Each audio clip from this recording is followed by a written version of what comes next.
คุณกำลังฟังสวทแพร่ FM 91 เมกะเฮิรตซ์ให้ความรู้คู่ความสุข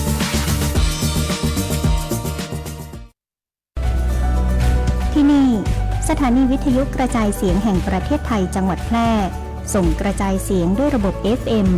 สเตอริโอมัลติเพล็กซ์ความถี่ 91 เมกะเฮิรตซ์จากนี้ไปติดตามรับฟังรายการบ่ายนี้ที่ 91 ทุกวันจันทร์ถึงวันศุกร์เวลา 13 นาฬิกาถึง 14 นาฬิกาช่วงเกาะติดเลือกตั้งไปกับกกต.แพร่โดยสำนักงานคณะกรรมการการเลือกตั้งประจำจังหวัดแพร่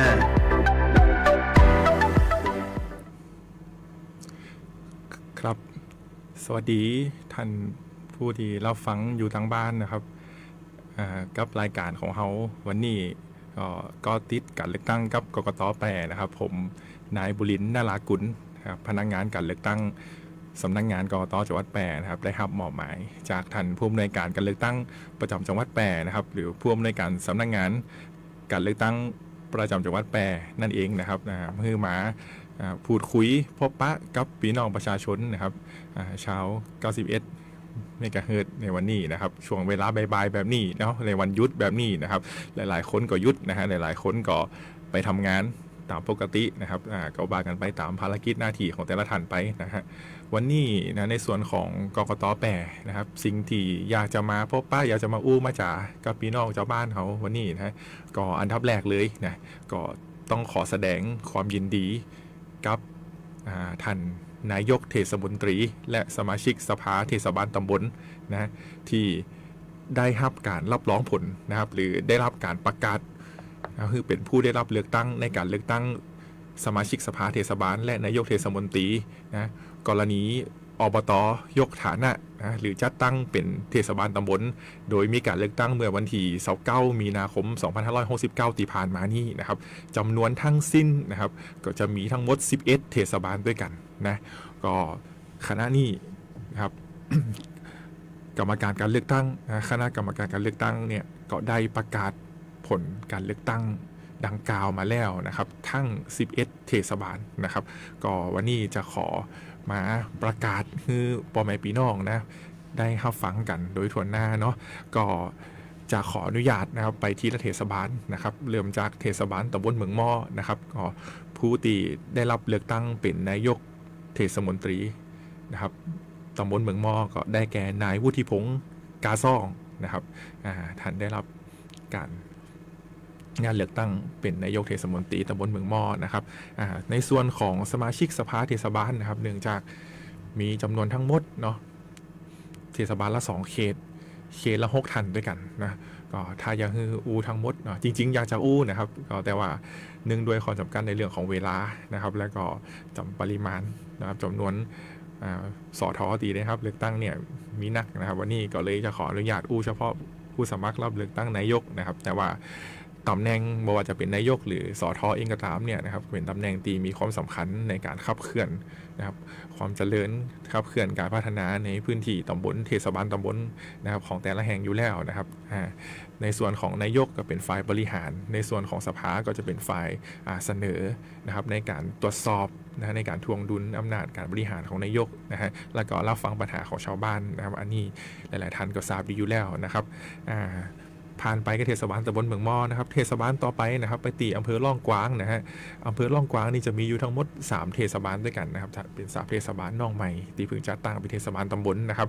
เริ่มจากเทศบาลตำบลน้ำเหลานะครับผู้ที่ได้รับเลือกตั้งเป็นนายกเทศมนตรีตำบลน้ำเหลานะครับได้แก่นายประยูนเท้าใจแปลงนะครับนายประยูนเท้าใจแปลงนะก็ได้รับเลือกตั้งเป็นนายกเทศมนตรีตำบลน้ำเหลานะครับส่วนสมาชิกเทศบาลตำบลน้ำเหลาเนี่ยก็มีทั้งหมด2เขตนะครับ12ท่านด้วยกันนะเขตละ6ท่านนะครับต่อไปเป็นเทศบาลตำบลแม่สายนะครับเทศบาลตำบลแม่สายอำเภอร่องกวางจังหวัดแปร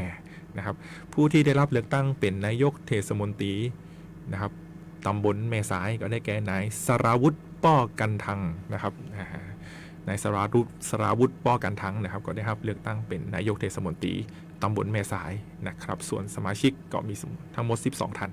นะครับเขต1เขต2ก็ว่ากันไปนะครับต่อไปนะครับของร่องกวางเหมือนกันครับเป็นเทศบาลตำบลแม่ยางฮ้อ นะครับผู้ที่ได้รับเลือกตั้งเป็นนายกเทศมนตรีตำบลแม่ยางฮ้อนะครับได้แก่นางอุไรวรรณโสภารัตน์นะครับนางอุไรวรรณโสภารัตน์นะครับก็ได้รับเลือกตั้งเป็นนายกเทศมนตรีตำบลแม่ยางฮ้อนะครับอันนี้ก็ประกาศให้พี่น้องเจ้าลองกวางนะครับเจ้าตำบลแม่ยางฮ้อหรือว่าเจ้าแปรเนี่ยนะครับได้รับทราบโดยพร้อมเพรียงกันนะครับส่วนสมาชิกเหมือนเดิมครับมีอยู่2เขตละ6ท่านรวมเป็น12ท่านนะครับต่อไปนะครับไปตีอำเภอร้องนะครับอำเภอร้องเนี่ยจะมีเทศบาลตีพึงจัดตั้งจากอบตมาเป็นเทศบาลตำบลเนี่ยจำนวน1แห่งในการเลือกตั้งวันที่29มีนาคมที่ผ่านมาเนี่ยนะครับก็ได้แก่เทศบาลตำบลบ่อเหล็กรองนะครับซึ่งผู้ที่ได้รับเลือกตั้งเป็นนายกเทศมนตรีตำบลบ่อเหล็กรองนะครับก็ได้แก่นายจิตติพลเอ้ยวันนะครับนายจิตติพลเอ้ยวันนะครับได้ครับการเลือกตั้งเป็นนายกเทศมนตรีตำบลบ่อเหล็กรองนะครับส่วนสมาชิกก็จะมีทั้งหมดอยู่12ท่าน2เขตด้วยกันนะครับต่อไปนะครับไปตีอำเภอ2นะครับอำเภอ2จังหวัดแปรเนี่ยก็มีเทศบาลตำบลนะครับที่พึงจัดตั้งเป็นเทศบาลตำบลเนี่ยนักที่สุดนะครับในรอบการเลือกตั้งที่ผ่านมานะครับจำนวน5แห่งด้วยกันนะครับเริ่มจากเทศบาลตำบลแดนชุมพลนะครับผู้ที่ได้รับเลือกตั้งเป็นนายกเทศมนตรีตำบลแดนชุมพลนะครับได้แก่นายสุรนิตถาปนานะครับนายสุรนิตถาปนานะครับก็ได้รับเลือกตั้งเป็นนายกเทศมนตรีตำบลแดนชุมพลนะครับส่วนสมาชิกก็จะมีอยู่ทั้งหมด12ท่าน2เขตด้วยกันนะครับต่อไปนะครับเป็นเทศบาลตำบลเต่าปูนนะครับเทศบาลตำบลเต่าปูนอำเภอ2จังหวัดแปรผู้ที่ได้รับเลือกตั้งเป็นนายกเทศมนตรีตำบลเต่าปูนนะครับได้แก่นายณัฐพลท้องไหลนะครับนายณัฐพลท้องไหลนะครับผู้ได้รับเลือกตั้งเป็นนายกเทศมนตรีตำบลเต่าปูนนะครับส่วนสมาชิกนะครับก็มีทั้งหมด2เขตนะครับซึ่งตอนนี้สมาชิกนะครับของเทศบาลตำบลเต่าปูนเนี่ยก็ยังประกาศรายชื่อบอกครบนะครับทั้ง12คนก็เนื่องด้วยข้อกฎหมายนะครับข้อเท็จจริงบางประการนะครับซึ่งก็อย่างคือปอเป็นพี่น้องรอติดตามนะครับในส่วนต่อไปในอนาคตนะครับว่าตรงนี้นะครับจะมีการประกาศเป็นประการใดนะครับในส่วนของเทศบาลตำบลทุ่งน่าวอำเภอ2จังหวัดแปรนะครับผู้ที่ได้รับเลือกตั้งนะครับเป็นนายกเทศมนตรีตำบลทุ่งน่าวนะครับได้แก่นางสาวลภัสนันนะครับพัชรพานนชัยนะครับนางสาวลภัสนันพัชรพานนชัยนะครับเป็นผู้ได้รับเลือกตั้งเป็นนายกเทศมนตรีตำบลทุ่งน่าวนะครับส่วนสมาชิกก็จะมีทั้งหมดอยู่12ท่านนะครับมีอยู่2เขตเช่นเดียวกันนะครับลำดับต่อไปนะครับเป็นเทศบาลตำบลสะเอียบนะฮะผู้ที่ได้รับเลือกตั้งนะครับเป็นนายกเทศมนตรีตำบลสะเอียบนะฮะก็ได้แก่ร้อยตำรวจเอกอัยราพัฒขันนะครับร้อยตำรวจเอกอัยราพัฒขันนะครับเป็นผู้ได้รับเลือกตั้งเป็นนายกเทศมนตรีตำบลสะเอียบนะครับส่วนสมาชิกเหมือนเดิมนะครับ12ท่าน2เขตด้วยกันนะครับก็ได้ประกาศพร้อมเดียวกันนี้นะฮะ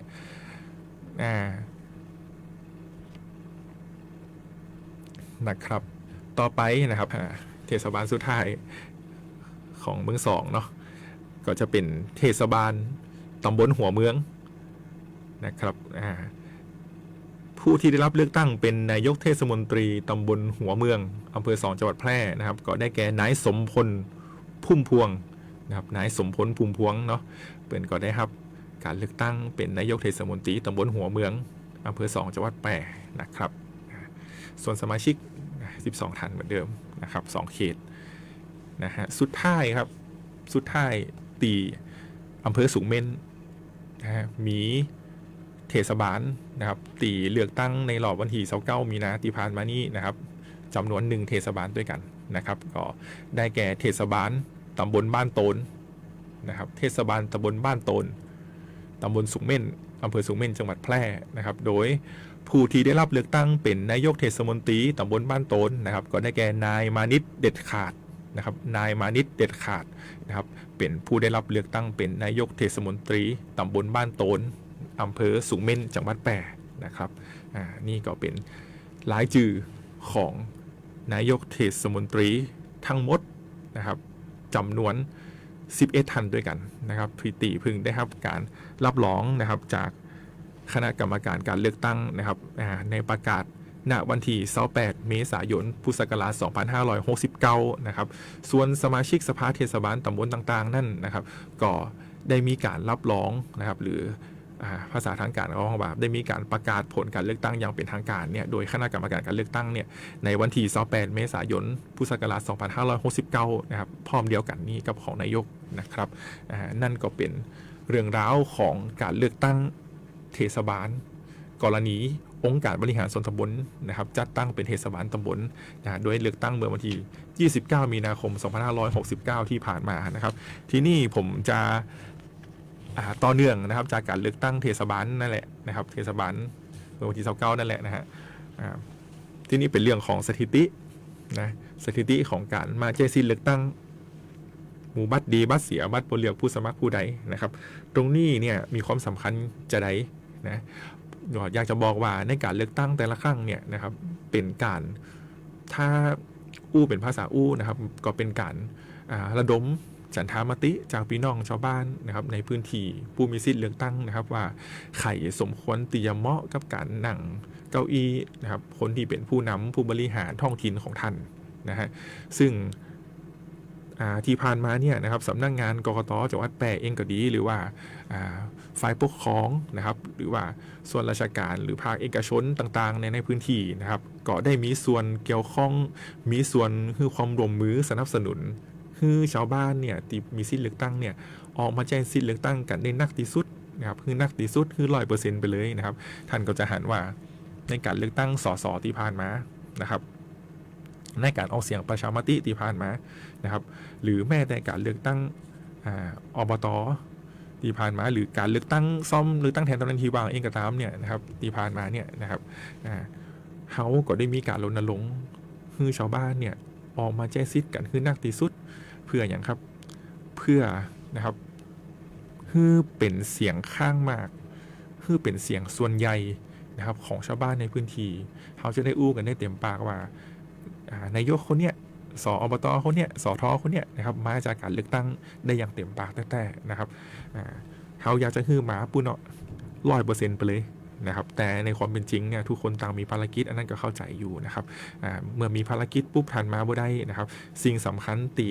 ท่านจะต้องทำในกรณีตีท่านมีสิทธิเลือกตั้งและท่านมาใช้สิทธิเลือกตั้งบ่ได้นะฮะคือการแจ้งเหตุของการบอมมาใช้สิทธิเลือกตั้งนะครับถามว่ามีความสำคัญจะใดอันนี้เขาย้ำมาตลอดเลยนะครับว่าถ้าท่านบ่ได้ไปใช้สิทธิเลือกตั้ง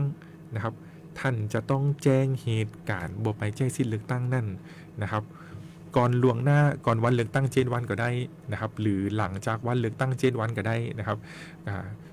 เอาง่ายที่สุดก็คือแจ้งในระบบอินเทอร์เน็ตของเขานี่แหละนะครับแจ้งไปเลยครับว่าท่านบ่ได้ไปใช้สิทธิเลือกตั้งสาเหตุเขาก็จะมีให้เลือกนะครับบ่ยากเลยครับผมเคยลองแยกในเน็ตนะครับลองแยกในมือถือเนี่ยครับเซิร์ช Google เข้าไปแยกแจ้งเหตุบ่ไปใช้สิทธิ์หลังจากวันเลือกตั้งบ่เกิน7 วันเนี่ยครับใช้เวลาประมาณ2 นาทีแล้วนะครับแจ้งเพื่ออย่างครับเพื่อเป็นการรักษาสิทธิ์ของท่านบางประการนะครับตีอาจจะโดนจำกัดถ้าท่านบ่แจ้งนะครับเช่นการนะครับขอรับการแต่งตั้งเป็นผู้ช่วยผู้ใหญ่บ้านนะครับแพทย์ตำบลสารวัตรกำนัน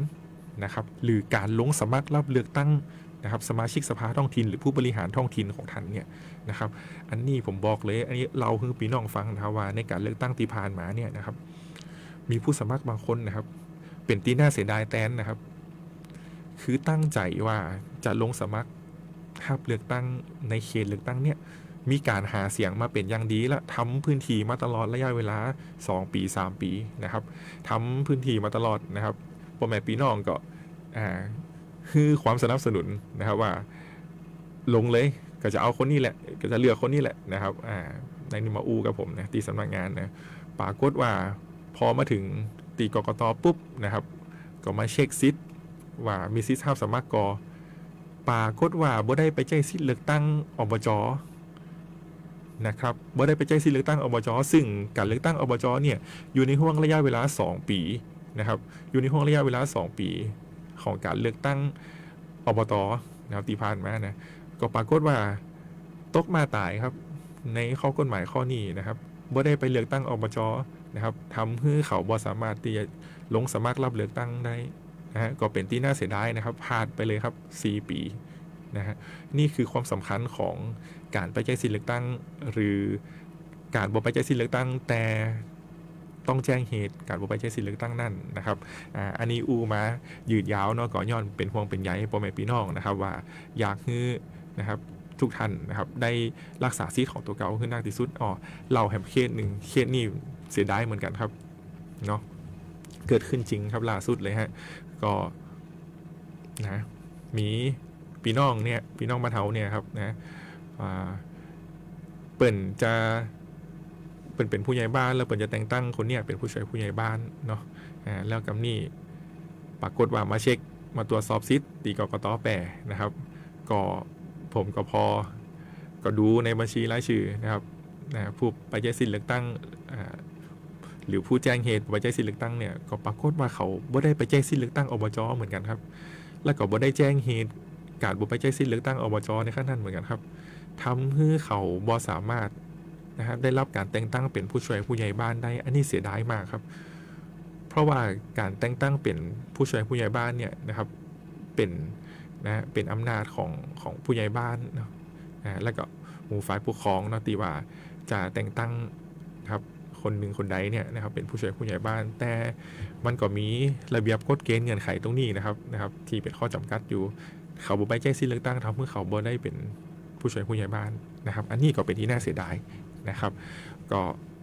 ย้ำพ่อแม่พี่น้องทำกรรมนะครับว่าควรจะไปแจ้งสิทธิเลือกตั้งทุกครั้งที่มีการเลือกตั้งนะครับในพื้นที่ของท่านนะครับและหากบ่ไปแจ้งสิทธิเลือกตั้งนะครับท่านก็ต้องแจ้งเหตุการบ่ไปแจ้งสิทธิเลือกตั้งนั่นเหียนะครับโอเคทีนี้นะครับกลับมาตีการเลือกตั้งเทศบาลรอบวันที่29 มีนาคม 2569 ที่ผ่านมานะครับปรากฏว่านะครับผู้มีสิทธิเลือกตั้งเนี่ยนะครับทั้งหมดเลยนะครับทั้ง11เทศบาลเนี่ยมีอยู่ทั้งหมด 42,823 คนนะครับรวมมาทั้งหมดเลยนะครับรวมมาทั้งหมดเลยของจัง11เทศบาลเนี่ยมีอยู่ 42,823 คนนะครับไปใช้สิทธิเลือกตั้งนะครับขออภัยครับ 29,463 คนนะครับผู้มีสิทธิ์ 42,823 นะครับไปใช้สิทธิ์เนี่ย 29,463 คนนะครับคิดเป็น 68.80% นะครับก็ถือว่าอยู่ในเกณฑ์ตีปอใช่นะครับอยู่ในเกณฑ์ตียังรับได้นะครับว่าพี่น้องก็คือความสนใจนะครับในการไปใช้สิทธิ์ครั้งนี้อยู่นะครับส่วนคนที่ไปใช้สิทธิ์ก็อาจจะเข้าใจได้นะครับว่าติดภารกิจต่างจังหวัดเนาะไปทำไปเฮียนนะครับไปยากาศอยู่ต่างจังหวัดแต่มีจื่ออยู่ทะเบียนบ้านตีแปรนะครับอันนี้ก็เข้าใจได้ก็ในประชาสัมพันธ์นะครับคือเขาไปแจ้งเหตุกับไปใช้สิทธิ์เรียบร้อยนะครับที่นี่แถมเรื่องนึงครับตีเขาเน้นย้ำมาตลอดเลยนะครับในการเลือกตั้งแต่ละครั้งก็คือการใช้สิทธิ์เลือกตั้งนะครับที่ถูกต้องตามเจตนารมณ์และเป็นบัตรดีนะครับเป็นบัตรดีสามารถนับเป็นคะแนนได้นะครับคือเขาบ่อยากให้พี่น้องไปใช้สิทธิ์เลือกตั้งแล้วนะครับเจตนารมณ์ตรงนั้นเนี่ยหล่นหายไปเนื่องจากท่านทำบัตรเสียนะครับจากสถิติการเลือกตั้งเทศบาลที่ผ่านมานี่นะครับผู้มาใช้สิทธิ์ทั้งหมดนะครับเอาเฉพาะของนายกเนาะเดี๋ยวให้ยกเคสของการเลือกตั้งนายกเนาะการเลือกตั้งนายกเนี่ยบัตรสีชมพูเนาะบัตรขออภัยครับบัตรสีเหลืองทองนะครับของนายกนะครับ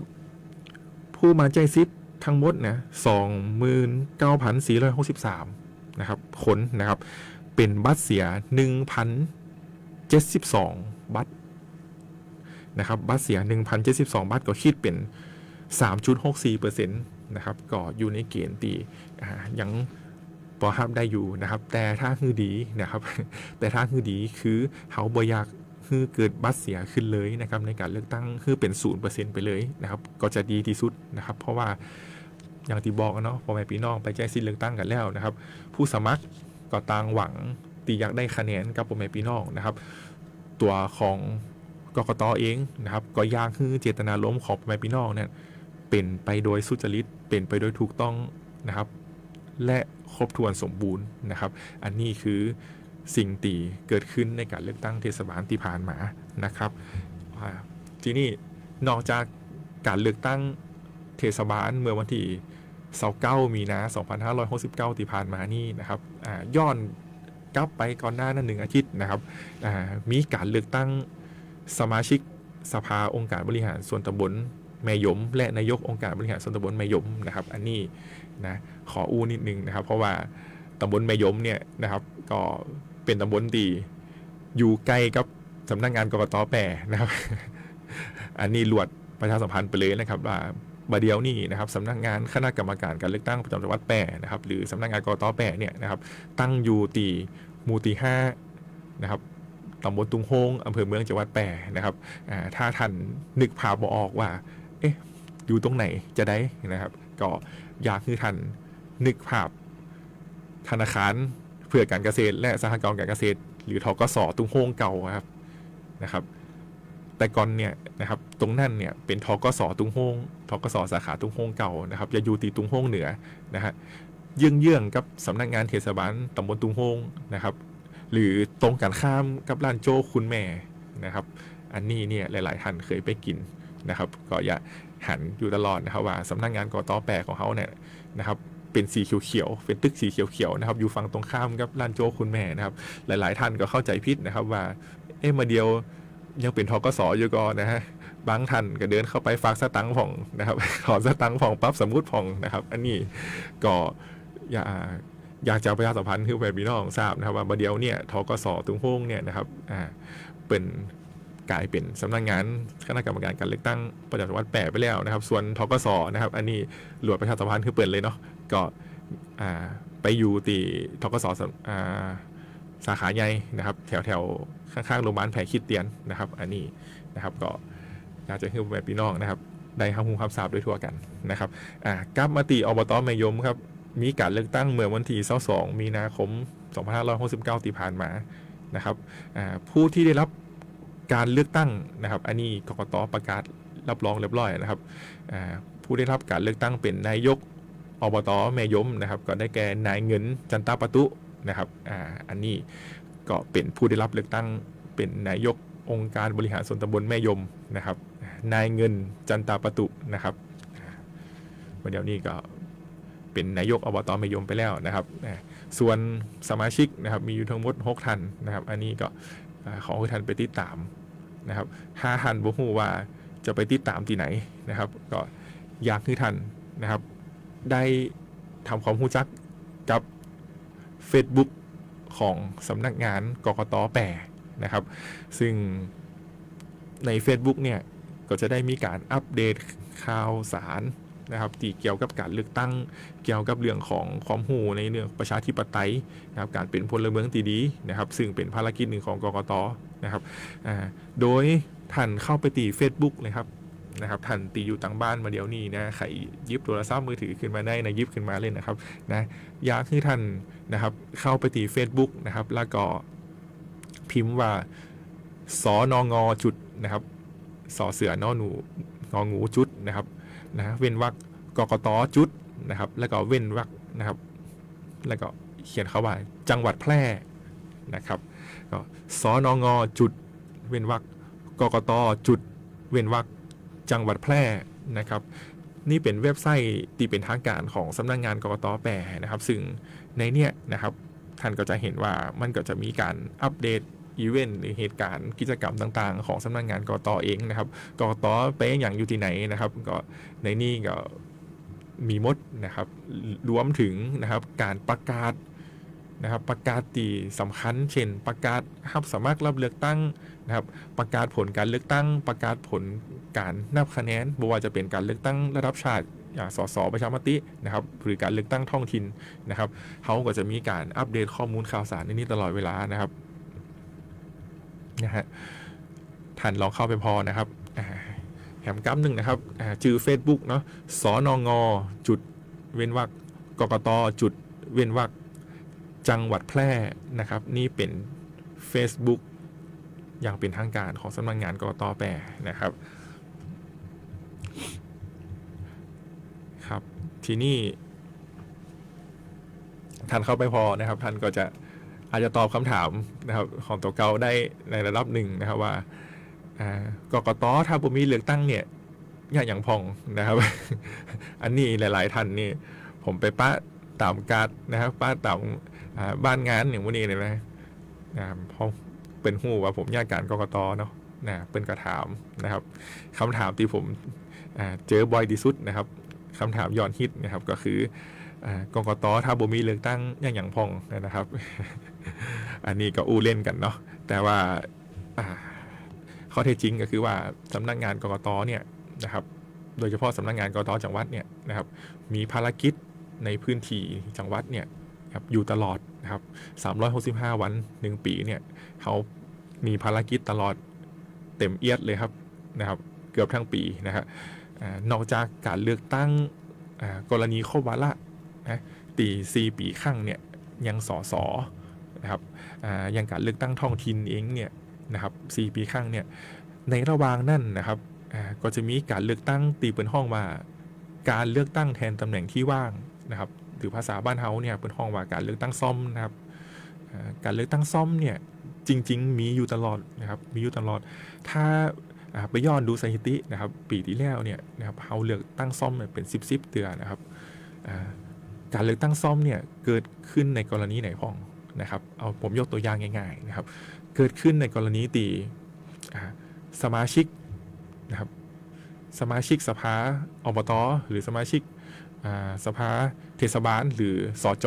นะครับหรือนายกนะครับนายกอบจนายกเทศมนตรีนายกอบตเนี่ยนะครับลาออกหรือเสียชีวิต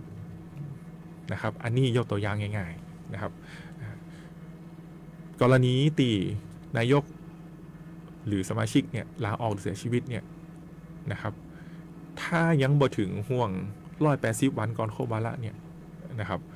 ก็จะต้องมีการเลือกตั้งแทนตำแหน่งที่ว่างนั่นๆที่ว่างลงนะครับซึ่งนะครับซึ่งที่ผ่านมาเนี่ยก็ต้องบอกว่ามีตลอดนะครับในระหว่างทางมีตลอดล่าสุดที่เฮาเลือกตั้งซ่อมไปก็เลือกตั้งสมาชิกสภาเทศบาลตำบลสวนเขื่อนนะครับสวนเขื่อนเนี่ยปีที่ผ่านมาเนี่ยนะครับแม่จะมีการเลือกตั้งเทศบาลนะครับเมื่อวันที่11 พฤษภาคม 2568นะครับก็หลังจากนั้นโมเมนต์นะก็มีสทเสียชีวิตนะครับแล้วก็ลาออกเข้าเลือกตั้งซ่อมกันถึง2 ครั้งนะครับนี่คือการเลือกตั้งซ่อมที่ผ่านมานะครับโอเคเดี๋ยวเบรกนี้นะครับผมเอาไว้แต่อีก่อนนะครับเดี๋ยวพบกับสิ่งที่น่าสนใจแล้วก็มาป้ากันในเบรกหน้าครับผมครอบคลุมกว้างไกลสื่อสารฉับไวฟังสวทแพร่ FM 91 MHz กรมประชาสัมพันธ์ สื่อรัฐพัฒนาคุณภาพชีวิตคนจังหวัดแพร่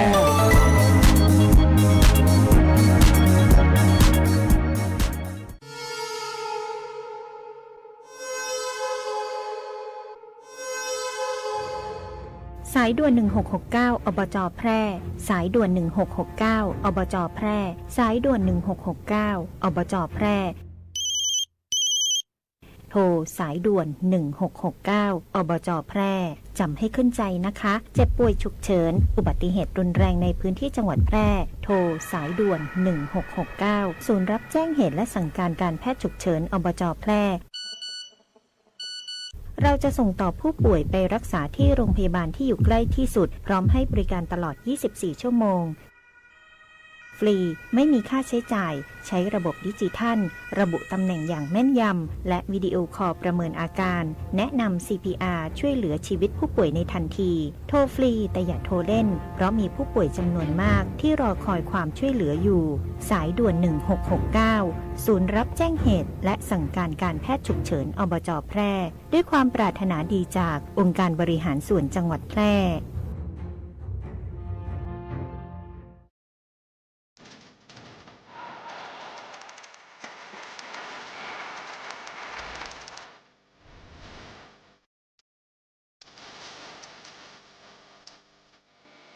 เก้ายางแก่สุดโทรมเสียหายผู้ผลผลิตน้อยการยางแห่งประเทศไทยสนับสนุนปลูกแตนด้วยยางพันธุ์ดีไร่ละ 20,000 บาทและปลูกแตนด้วยพืชอื่นไร่ละ 12,000 บาทแค่เป็นเกษตรกรตีขึ้นทะเบียนกับกยท.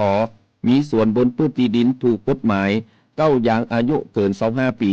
ยื่นกำขอได้ตามสิทธิ์เลือกรูปแบบปลูกแตนทั้งปลูกยางพันธุ์ดีไม่ยืนต้นเศรษฐกิจหรือส่วนยางยั่งยืนมีเงินทุนพร้อมช่วยเหลือติดต่อได้ที่054-069-605 การยางแห่งประเทศไทยจังหวัดแพร่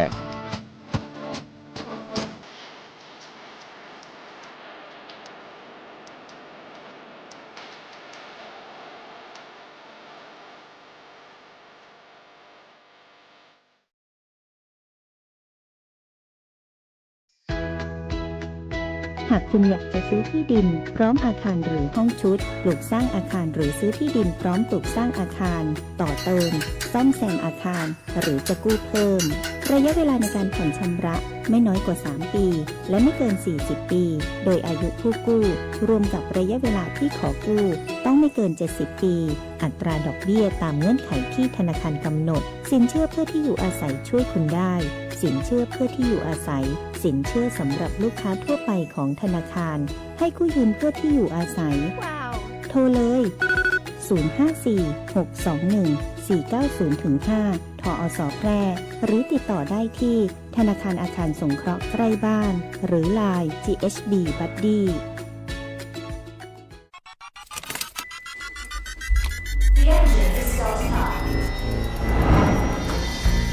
ชีวิตวิถีใหม่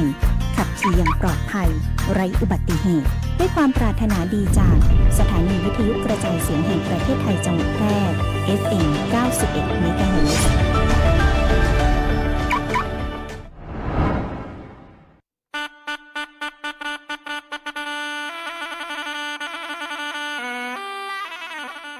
รู้หรือไม่ว่าเหนือใต้เราเชื่อมโยงกันภาษาเจ๊เหหรือภาษาตากใบเป็นภาษาถิ่นที่พูดกันในอำเภอตากใบจังหวัดนราธิวาสมีลักษณะเฉพาะตัวจากการผสมผสานระหว่างภาษาสุโขทัยโบราณภาษาใต้และภาษามลายูภาษาเจ๊เหจึงมีความโดดเด่นที่สำเนียงเนิบช้าและนุ่มนวลเป็นมรดกทางวัฒนธรรมที่กำลังเสี่ยงต่อการสูญหายภาษาเจ๊เหจึงสะท้อนได้ว่าแผ่นดินไทยเหนือใต้เป็นสายสัมพันธ์ที่เชื่อมโยงกันศาสนาภาษาวัฒนธรรมความรักความเข้าใจความสามัคคีและความผูกพันเป็นพื้นฐานสำคัญในการสร้างสันติสุขที่ยั่งยืนสำนักงานประชาสัมพันธ์ที่ 3 กรมประชาสัมพันธ์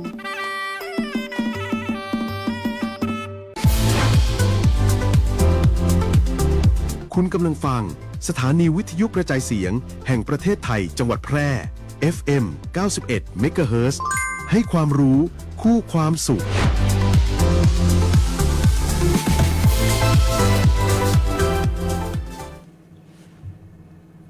ครับผมก็กลับมาป้ากันนะครับเห็นเบรกนึงเป็นเบรกสุดท้ายของวันนี้ครับ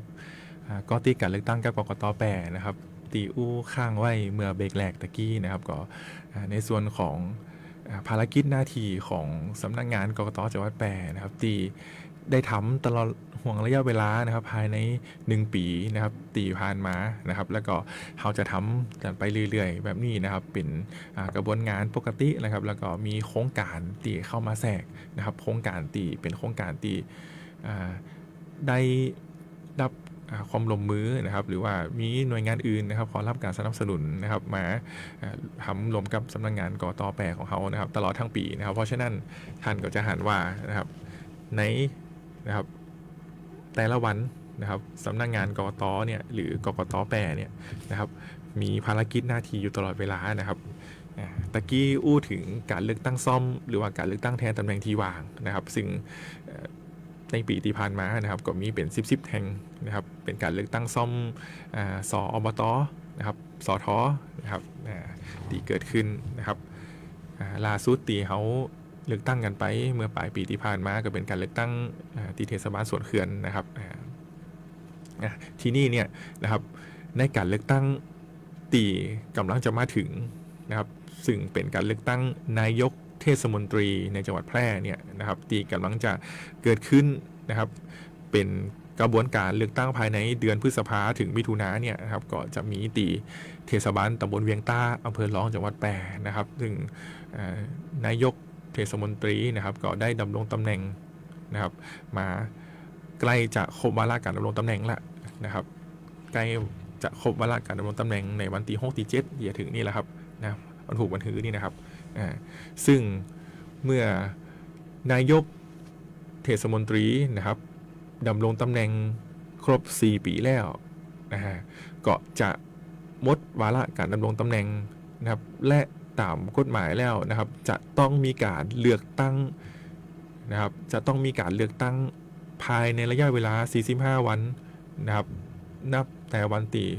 ครบวาระนะครับเพราะฉะนั้นเนี่ยนะครับในช่วงประมาณปลายเดือนมิถุนายน 2569 นะครับเขาก็จะมีการเลือกตั้งนายกเทศมนตรีตำบลเวียงต้านะครับซึ่งตอนนี้เนี่ยนะครับก็อยู่ระหว่างการพิจารณานะครับกรอบระยะเวลา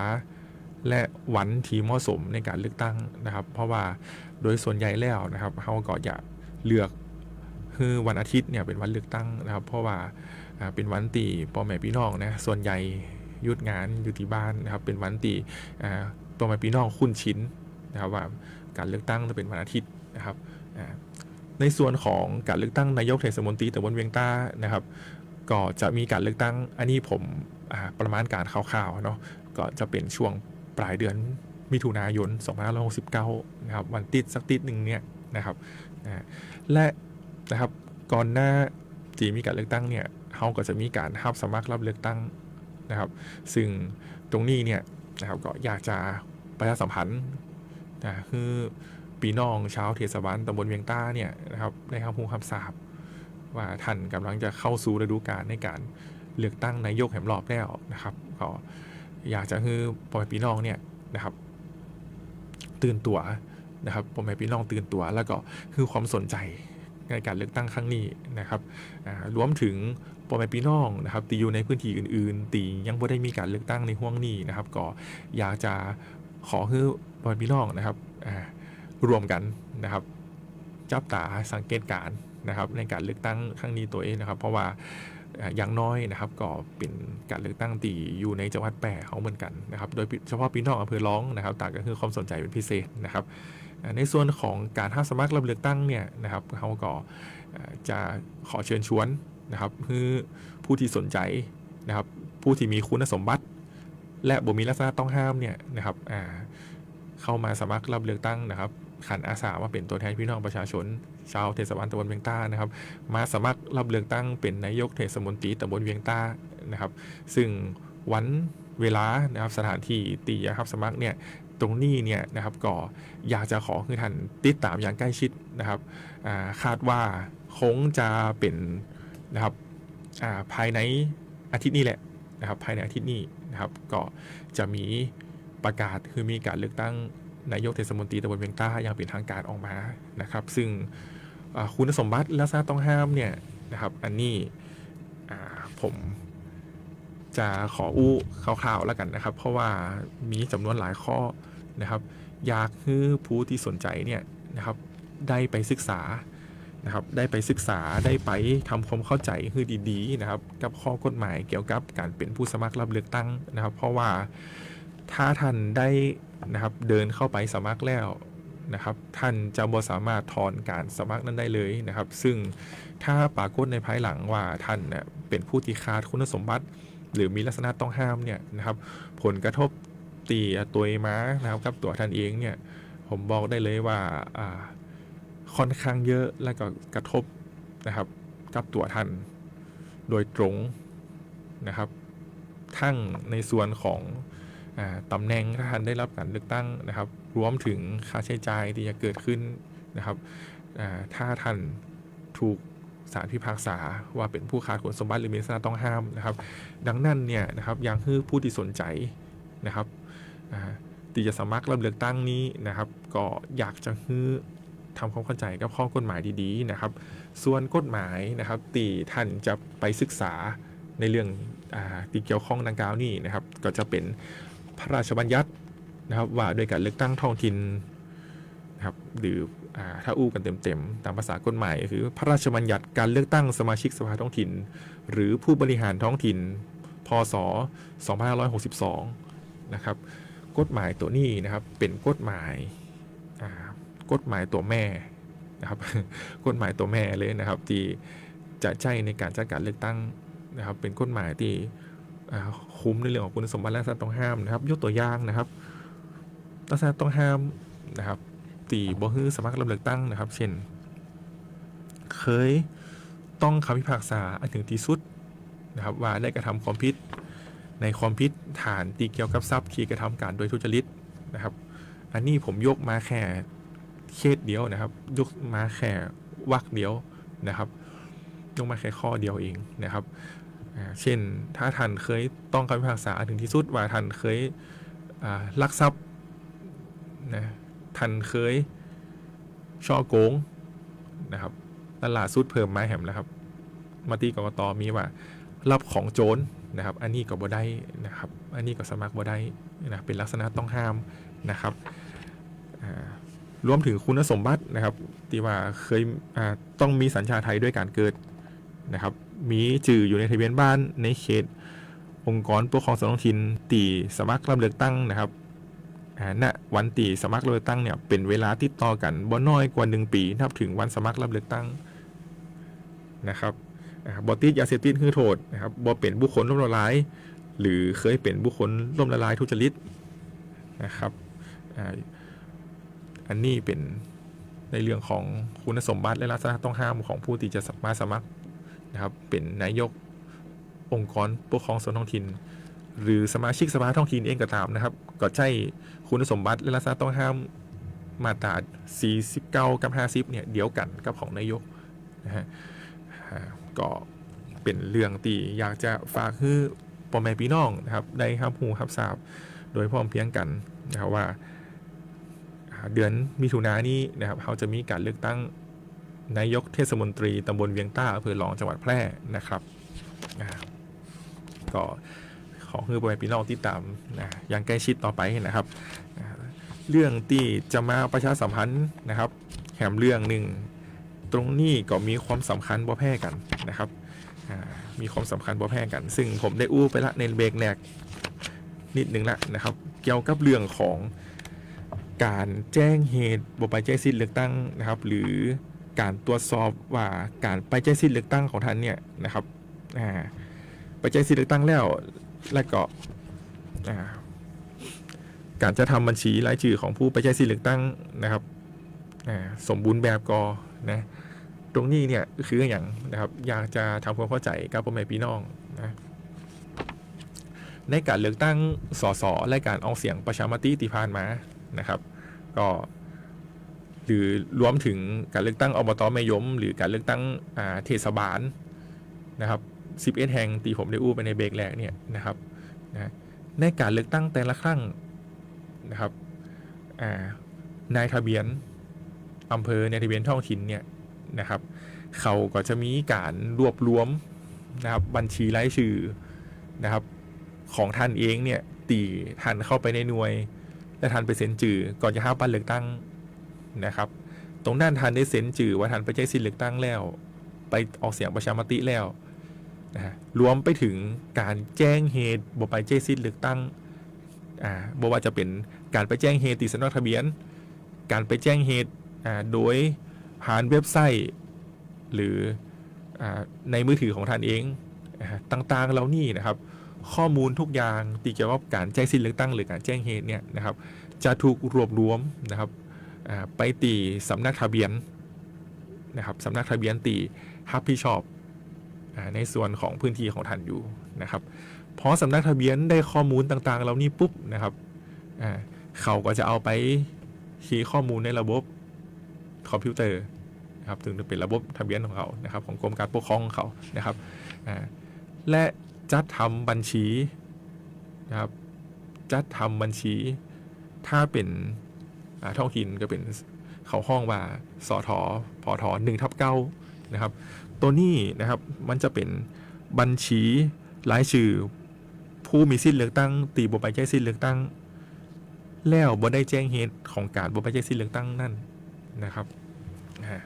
ตรงนี้สำคัญยังไงครับสำคัญเพราะว่าเวลาตีนะครับกกต.แปรเนี่ยจะมาตรวจสอบรายชื่อของท่านเนี่ยว่าท่านไปใช้สิทธิ์เลือกตั้งกอนะครับกกต.แปรเนี่ยก็จะตรวจสอบจากบัญชีตัวนี้แหละนะครับบัญชีตัวนี้เนี่ยนะครับจะขึ้นชื่อของคนตีบ่ไปใช้สิทธิ์เลือกตั้งนะครับหรือคนตีบ่ไปใช้สิทธิ์เลือกตั้งแล้วก็บ่ได้แจ้งเหตุนะครับจะมีรายชื่อของบุคคลเหล่านี้อยู่นะครับโดยบัญชีนี้นะครับบัญชีนี้เนี่ยนะครับจะถูกนำไปติดไว้ตีที่ทำการองค์กรปกครองส่วนท้องถิ่นของท่านนะครับติดเทศบาลติดอบต.นะครับในพื้นที่ของท่านนะครับภายหลังบ่เกิน60 วันนับแต่วันเลือกตั้งนั้นๆนะครับที่นี่เนี่ยก็จึงอยากให้ทุกท่านนะครับให้ความสำคัญกับบัญชีตัวนี้นะครับโดยการไปตรวจสอบดูนะครับว่าเขามีรายชื่อกอในการเป็นผู้บ่ไปใช้สิทธิ์เลือกตั้งกอนะครับโดยปกติแล้วถ้าเขาไปใช้สิทธิ์เลือกตั้งแล้วนะครับนะก็จะบ่มีรายชื่อเขาอยู่ตีบ้านเลขที่เขาจะบ่มีในบัญชีนี้นะครับแต่คนบ่ไปใช้สิทธิ์คนบ่ได้แจ้งเหตุนะครับจะอยู่ในบัญชีตัวนี้นะครับอยู่ตีเทศบาลอยู่ตีอบต.นะครับก็อย่างคือพ่อแม่พี่น้องนะได้นะไปพอไปแย้งกันนะครับว่าการจะทำบัญชีตัวนี้เนี่ยถูกต้องก็นะโอเคถ้าบ่ถูกต้องนะครับก็สามารถยื่นเรื่องขอแก้ไขได้ตีสำนักงานกกต.แปรนะครับอันนี้คือเรื่องของบัญชีรายชื่อผู้มีสิทธิเลือกตั้งแต่ไม่ไปใช้สิทธิเลือกตั้งหรือมีสิทธิเลือกตั้งไม่ไปใช้สิทธิเลือกตั้งและไม่ได้แจ้งเหตุนะครับก็เป็นข่าวประชาสัมพันธ์นะครับสำหรับวันนี้ตีเขาได้มาพบปะได้มาอู้จากันนะครับในส่วนของกกต.จังหวัดแปรนะครับก็สุดท้ายนี่นะครับก็อยากจะขอให้ทุกท่านนะครับขอให้ทุกท่านขอความร่วมมือนะครับขอแรงกายแรงใจให้ท่านสนับสนุนนะครับสำหรับการเลือกตั้งทุกๆประเภทนะครับตีท่านมีส่วนเกี่ยวข้องไม่ว่าจะเป็นเจ้าพนักงานผู้ดำเนินการเลือกตั้งหรือประชาชนผู้ใช้สิทธิเลือกตั้งเองก็ตามนะครับอยากจะขอให้ทุกท่านเนี่ยคือความสำคัญกับการเลือกตั้งการใช้สิทธิ์ในระบอบการปกครองประชาธิปไตยอันมีพระมหากษัตริย์ทรงเป็นประมุขนี้นะครับโดยการคือความร่วมมือกับท้องถิ่นคือความร่วมมือกับสำนักงานกกต.นะครับในการดำเนินการเลือกตั้งคือการเลือกตั้งทุกระดับนะครับผ่านพ้นไปด้วยความเรียบร้อยนะครับก็จะส่งผลไปยังพ่อแม่พี่น้องคือพ่อแม่พี่น้องเนี่ยนะครับได้อยู่ภายใต้ระบอบการปกครองนี่นะครับด้วยความลมเย็นเป็นสุขต่อไปนะครับสุดท้ายนี้สำนักงานกกต.แปรนะครับก็ขอกล่าวคำว่าสวัสดีครับ